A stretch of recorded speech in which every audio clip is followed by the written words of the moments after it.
Hello everyone, কেমন আছো তোমরা সবাই? আশা করি সবাই খুবই ভালো আছো। লক্ষ্মী পুজো তো শেষ হয়ে কালী পুজো চলে আসলো, কিন্তু আমি তোমাদের সাথে এখনো আমার লক্ষ্মী পুজোর ব্লগটা শেয়ার করতে পারিনি, কারণ অনেক ঝামেলার মধ্যে দিয়ে গিয়েছিলাম। আর আমি আমার বাবার বাড়িতেও চলে আসি, তাই আর তোমাদের সাথে ভিডিওটা শেয়ার করতে পারিনি। তাই আজকে একটু সময় করে ভাবলাম তোমাদের সাথে ভিডিওটা শেয়ার করে নিই। ভিডিও শ্যুট করে রেখেছিলাম অনেকদিন আগে, এডিট করতে পারিনি, তাই ভাবলাম আজকে তোমাদের সাথে ভিডিওটা শেয়ার করি। তো সবার কাছে রিকোয়েস্ট, আমার লক্ষ্মী পুজোর ব্লগটা পুরো দেখো, স্কিপ না করে। আর ভিডিওটা ভালো লাগলে অবশ্যই একটু লাইক কমেন্ট শেয়ার করো। সব প্রথমেই আমি মা লক্ষ্মী নারায়ণের ফটো বসিয়ে, গড বসিয়ে, ফুল টুল দিয়ে ওনাদেরকে আসার জন্য নিমন্ত্রণ দিয়ে দিলাম। তারপর এখানে আমি সবকিছু আগে দেখেই রেখেছিলাম, তারপর ভিডিওটা শুট করছিলাম। এই যে এক এক করে আমি সব ফল টল কাটা শুরু করলাম। পুজোর একটু কাজ শেষ করতে না করতে তোমাদের ভাই কান্না শুরু করলো, তাই আমি ঘরে গিয়ে ওকে একটু সেরেলাক বানিয়ে খাইয়ে ঘুম পাড়িয়ে তারপর আবার আসলাম। আসার আগে ভাবলাম আজকে তো লক্ষ্মী পুজোর দিন, সবাই একটু আলতা পরে, সবারই একটু ইচ্ছে হয় সাজুগুজু করতে, তাই আমি একটু আলতা পরে নিলাম। আলতা পরে আবার আসলাম, এসে দেখলাম আমার শাশুড়ি মা নারকেল আর এই যে কুশিয়ার, ওটা একটু শক্ত, আমি দা দিয়ে পারবো না, তাই উনি কেটে রেখে গিয়েছিলেন। তারপর আমি এসে অন্য যে সমস্ত ছিল ফল টল, ওগুলো আবার কাটতে বসে পড়লাম। তারপর এখানে আমি 3টে বুক দিয়েছিলাম, লক্ষ্মী মায়ের একটা, নারায়ণের জন্য একটা, তাই সবকিছু ঠিক করেছিলাম। এক এক করে সবকিছু ঠিক করে নারায়ণের, মা লক্ষ্মীর ওই সব বুকগুলো রেডি করে রেখেছিলাম। আর আরেকটা হাসির কথা বলবো না কি জানি না, তোমরা কি বলবে।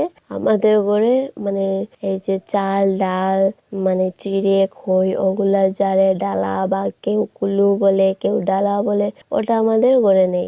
আগেই ছিল, ওটা ভেঙে গিয়েছে।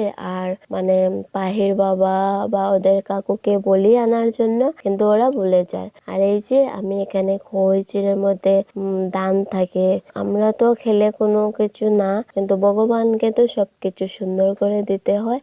অনেক কষ্ট করে একটা একটা হাতে নিয়ে বাঁধছিলাম। তারপর আমি এখানে খই চিড়ে দিয়ে একটা ভোগ রেডি করলাম, নারায়ণ বাবার জন্য আটা কলা দিয়ে একটা ভোগ রেডি করলাম, লক্ষ্মী মায়ের জন্য একটা সাবু কলার ভোগ রেডি করলাম। তারপর ঠাকুর ঘরের এই কাজগুলো শেষ করে গেলাম লুচি সুজি এসব বানাতে। তারপর অনেক বাতাসও লাগছিল, কি করব বুঝে কিচ্ছু পাচ্ছিলাম না। একটা স্কিন ছিল, ওই স্কিনটা ওখানে দিয়েছিলাম, বাতাস শেষে আগুন নেবে না যায় যাতে। তারপর বৃষ্টি হচ্ছিল, আমি ছাতা নিয়ে কাজ করছিলাম, ছাতাটাও এনে দিলাম, এটাকে নিনজা টেকনিক বলে যেটা, ওটাই করছিলাম। তারপর আগুন ঠিকঠাক হয়ে হয়ে গিয়েছিল। তারপর ওগুলো বানানোর পর ঠাকুর ঘরে আবার আসলাম, এসে আলপনা দিতে হয়। এই যে আলপনা দিলাম, সবকিছু তোমাদের সাথে শেয়ার করতে পারলাম না। যারা ব্লগ করে, একজন একা মানুষ, ওদের কেউ নেই, কোনো ক্যামেরাম্যান নেই, নিজেই সবকিছু করতে হয়। একমাত্র তারা বুঝবে যে ভিডিও শুট করা একা হাতে এডিট করা, একা হাতে সবকিছু করা কত কষ্ট। এত কিছু করে তোমাদের সাথে ভিডিও শেয়ার করে। তোমরা প্লিজ একটু সাপোর্ট করো, একটু লাইক করো, একটু কমেন্ট করো, তোমাদের কাছে এটাই রিকোয়েস্ট, আর কিছু না। তারপর ঠাকুর ঘরে আলপনা দেওয়ার পর এখানে আমি ঘরে চলে আসলাম। ঘরেও দিতে হয়, একটা সিম্পল ডিজাইন বানালাম, অনেক কষ্ট করে, তোমাদের বাহিও সজাগ, আমি একজন বাচ্চার মাও, প্লাস ঠাকুরও দিচ্ছি। আর আলপনা দিতে সময়ও লাগে, আমি তো এক্সপার্ট না, কোনো আর্টিস্টও না, আমি যতটুকু পারি চেষ্টা করলাম একটু সুন্দর করে বানানোর।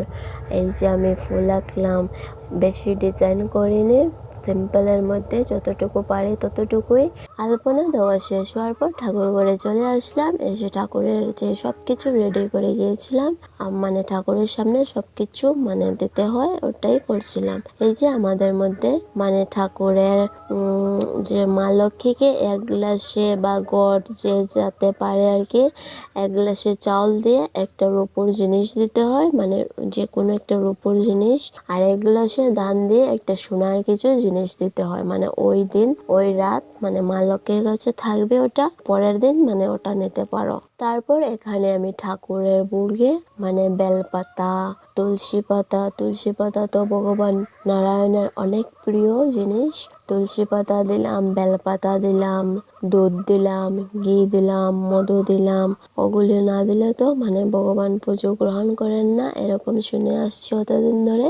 এগুলো দিলাম, দেওয়ার পর চিনি ফুল যখন দিবে তখন মানে ভগবান মানে বলা হয় আর কি, আমাদের এখানে ভগবান এসে গ্রহণ করেন। সবকিছু ঠিকঠাক মতো মানে যতগুলো আমি নিয়ম জানি বা আমাকে বলা হয়েছে ওইগুলোই করেছিলাম। ঠাকুরের মোমবাতি ধূপকাঠি সবকিছু রেডি করে জ্বালিয়ে নিলাম। জোগাড় দিয়ে পাঁচালি পর্ব বলে, মানে লক্ষ্মী মায়ের পাঁচালি, নারায়ণ বাবার পাঁচালি এসব পর্ব বলে। তারপর সবকিছু শেষ করে আমি পাঁচালি পড়া শুরু করলাম। প্রথমেই বাবা নারায়ণের পাঁচালি পড়েছিলাম, তারপর মা লক্ষ্মীর। পাঁচালি পড়া শেষ করার পর আবার জোগাড় দিলাম, কাশি বাজালাম, ঘন্টা বাজালাম। তাই পাহে পাহে ঠাম্মাকে ডেকে আনলাম। আর এই যে তোমাদের পাহিকে বলছিলাম যে একটু বাজাও কাশি। এই শোনো তোমাদের পাহি কি করছে।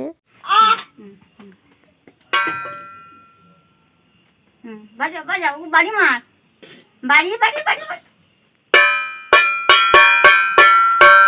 এই যে আমার লক্ষ্মী পুজোর ভিডিও এখানেই তোমাদের সাথে শেষ করলাম। ভিডিওটা কেমন লাগলো অবশ্যই তোমরা কমেন্টে জানিও। সবাই ভালো থাকো, সুস্থ থাকো, দেখা হবে নেক্সট ভিডিওতে।